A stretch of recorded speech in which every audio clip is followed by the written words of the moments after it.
We've been here maybe for like 13, 14 years already. We started off with a small space, and then after, with time, we kept increasing it, and we've been always like trying to have everything that people ask for, not only Mexican food, but Central American food, Peruvian food. We try to have a little bit of everything. It means a lot to them.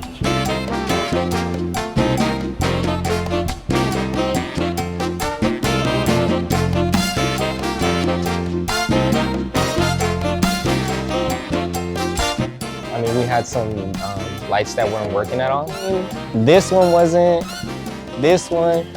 It was pretty much like 3 here that weren't working.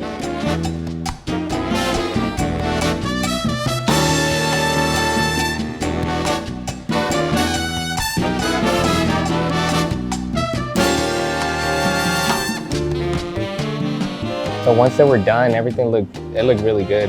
Like everything's one color, and it brightened up the whole store and restaurant.